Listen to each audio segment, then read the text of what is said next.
大家好，北约这个本应该为防卫性组织，越来越多变成了以美国为首的积极向外使用军事行动的进攻性军事联盟。对他国发动的战争就包括1999年对南联盟的轰炸，甚至北约以所谓过时地图误炸了中国驻南联盟大使馆，严重侵犯了中国国家主权。欧盟委员会主席冯德莱恩备受美国国务卿布林肯的青睐，于是向美国总统拜登推荐他担任下届北约秘书长。冯德莱恩曾经担任过德国的国防部长，但是万万没想到，阻力却来自看似呆头呆脑、佛系的德国总理肖尔茨。是他阻止了冯德莱恩担任北约秘书长。肖尔茨认为这个职位太重要了，不能把它让给来自德国另一党派的，也就是德国基民盟的人。也有人说，德国总理肖尔茨认为冯德莱恩对俄罗斯过于苛刻，可能从长远来看是个劣势。很有意思的是，作为北约老大的美国，喜欢让没有军事背景的女性担任各会员国的国防部长。此次又有美国国务卿布林肯提议冯德莱恩担任北约秘书长，貌似是美国精心布局的一步。这么小颗的把戏，难道北约国家的政客们就是看不清？其实一个普通中国人就知道，之所以需要没有军事背景的女性担任此职位，最终还不是出于两个原因：其一，政治正确，凸显表面上的男女平等；其二，也是最重要的，美国更容易操纵北约。既然都心甘情愿被美国在军事上左右，那么北约盟国，特别是欧洲国家的衰落也就咎由自取了。其实当初成立北约，不仅是为了对抗苏联，也是为了美国完全从军事上控制盟国，让盟国逐渐丧失保家卫国的能力，从而对美国形成更大的依赖性。美国人花大价钱帮盟国提供军事保护，一定是精心算计过的。长期来看，美国人绝不会做亏本生意。这边军事支出多一些，那边经济好处从盟国那里多拿些，最后一算是一门稳赚不赔的长期生意。看看现在美国如何收割欧洲，特别是德国及乌克兰，就知道美国人的高明及欧洲人的愚蠢了。现在我们来看看德国焦点新闻对此次敏感事件的报道以及读者评论，由此可见他在德国人心目中的形象如何。美国人推荐他，敏感的报道，肖尔茨阻止冯德莱恩出任北约首脑。据说联邦总理肖尔茨阻止了冯德莱恩担任北约秘书长。世界报周日版报道，据说美国国务卿安东尼·布林肯曾推荐冯德莱恩。此后据说美国总统拜登向肖尔茨提出了这件事，但据报道肖尔茨拒绝了。世界报援引的理由是，肖尔茨认为这个职位太重要了，不能留给一个来自德国的基督教民主联盟这个党派的人。报道还称，在肖尔茨总理眼里，冯德莱恩对俄罗斯过于苛刻，这可能从长远来看是一个不利因素。荷兰人很有可能成为北约领导人。据报道，荷兰人现在很有可能接替斯托滕贝格成为北约领导人，他就是马克·吕特。据外交消息来源称，即将离任的荷兰首相目前正在举行许多会谈，对他的支持正在增加。他还希望作为北约的可能领导人继续参加慕尼黑安全会议。好，刚才就是全部报道了。那现在我们来看看读者们的评论。第一条评论，这是肖尔茨做的第一件好事。里卡多·朗担任北约首脑将是更好的选择。德国之士说一点背景知识，我估计这里是在讽刺这位叫里卡多·朗的德国绿党党魁，他的身材以及很不光彩的前后5年大学肄业经历，让很多德国非绿党选民小瞧他。此人开始在德国海德堡大学学习法律，后来待不下去了，转到德国柏林洪堡大学，最后自己退学了，前后5年呢，读了个空气。另外，德国绿党建议大家少吃肉或者不吃肉，比如为了什么保护亚马逊热带雨林。但是德国人说，看看德国绿党党魁这个人的身材，不像是素食主义者吧？我猜这就是这位读者评论的缘由。好，我们继续往下。德国人正确地认识到了这点。德国到处都是合适的人选。现在肖尔茨可以提出以下人选：贝尔伯克、埃斯肯斯、朗，当然也不能忘记施特拉克、齐默尔曼，这样世界的核毁灭就有了保障。德国之士点评，这位读者列出的这几位政客都是极其仇视俄罗斯的，当然也仇视中国。他们都是在德国有强大影响力的政客，前3位都是绿党的人，最后一位简直就是德国及美国军火商的代言人呢。反正在所有的德国政客中，从面上看，我最不喜欢的就是这个人物，而且呼吁对俄罗斯最强硬的非他莫属了。下一条评论，应该由绿色和平党的某人出任。德国之士点评，这位读者绝对是在讽刺德国绿党。绿党号称一位崇尚和平的政党，但现在为了帮助乌克兰及对付俄罗斯，什么战争手段貌似都不是问题了。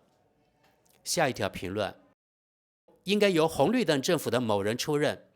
齐默尔曼、施特拉克夫人、安东、霍夫赖特2人都拥有博士学位，是公认的军事专家。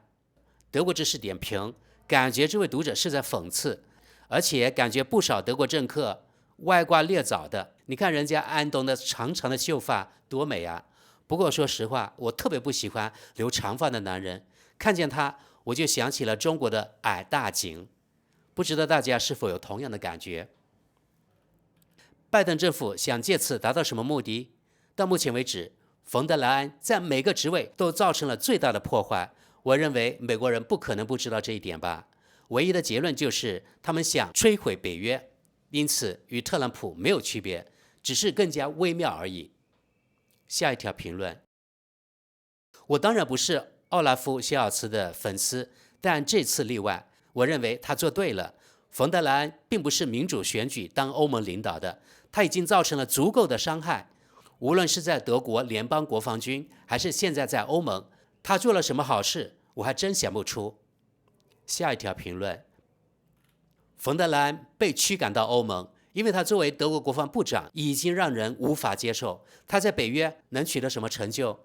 在危机地区建立更多的军事幼儿园，作战坦克必须适合孕妇使用，战斗机因缺乏备件而无法起飞，由于昂贵而庞大的顾问团队，所有这些在德国联邦国防军身上已经发生过了。下一条评论，坦率地说，我感到震惊。这个职位需要的是具有最高军事资质的人，所有提到的名字都完全不适合这样的职位。德国之士点评，其实呀，西方选举体制都这样，外行领导内行，政客们一般不是法律专业就是哲学或者政治学，很少有技术出身的官僚。冯德莱恩做过很多职位，家庭部长、德国国防部长、欧盟委员会主席等等。你看人家冯德莱恩真的是全能型的人才呀。下一条评论，如果轮到荷兰人做北约秘书长，那我们就100%会有战争。下一条评论，这是肖尔茨先生干的第一件好事。下一条评论，冯德莱恩女士已经走过一次后门，以不合法的方式当选进入欧盟议会，希望她不要再次得逞。下一条评论，北约是防务联盟，不是战争联盟。冯德莱恩更像是一位战争部长。德国之士点评，这位华人的认知好像与正常华人不一样。北约不就是赤裸裸的战争联盟吗？过去这几十年，好像几场战争都是北约发起的。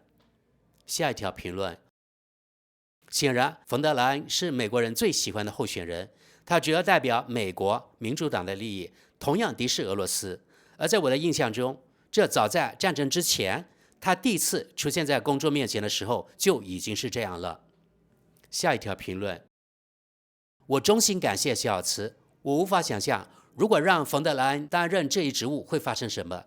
那样的话，还不如直接让施特拉克、齐默尔曼或霍夫赖特就任算了，情况也不会更糟。下一条评论，肖尔茨终于做了一件让我可以感激的事。冯德莱恩在任何职位上都是个灾难，要是他真的在北约任职，可能真的会搞砸很多事情。